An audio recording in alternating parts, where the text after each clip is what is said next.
This is Wayne Laugesen. I'm here outside of the Waldo Canyon Fire speaking with Congressman Doug Lamborn, who represents Colorado's 5th District. He represents Colorado Springs.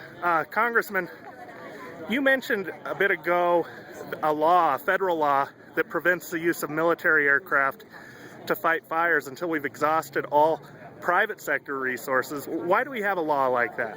We don't want to put a huge federal agency like the military in direct competition with the private sector. Okay. Because that could crowd out the private sector. So what Congress has decided previously is that in a case like this, the private sector has to deplete its resources, its assets, before the federal assets can be brought to bear.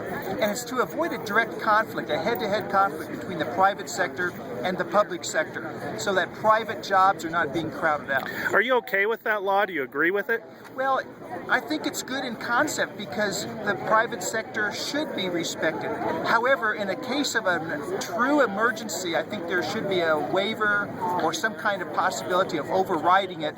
But keep in mind, the private assets, to my knowledge, are doing a pretty good job of depositing slurry up here at the fire. Sure, but all day long, even before the military steps in tomorrow. But the private aircraft, as I understand it, they can drop about 400 gallons of water, whereas these military these cargo military planes, yeah. they can drop what, 3,000? I think three or 4,000. It's greater. I do yeah, about that. 10 times greater, as I understand. Yeah.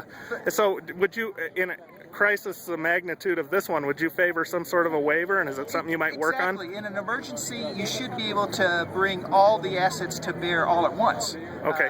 But we didn't have the people in place to fully take advantage of that anyway, even hypothetically had that been available. Sure. Because this has zero containment. Right. And so to some degree, you'd be having to repeat whatever you did later on because it's such an intense, fast-moving fire. Well, intense fire right now. Sure. So until we get everyone like the federal team in place, we wouldn't fully be able to take advantage of it anyway. Okay, I mean, there are million-dollar homes and lives at stake here. In the event this happens again, which it probably will someday, is this something you'd like to change so that people are in place and so that all the resources can come to bear all at once? Wayne, this is something that we should look at. There should be some kind of override, some kind of waiver for emergency, national or local emergency. Yeah, that should be part of the law. Okay, very good. Thank you so much, Congressman.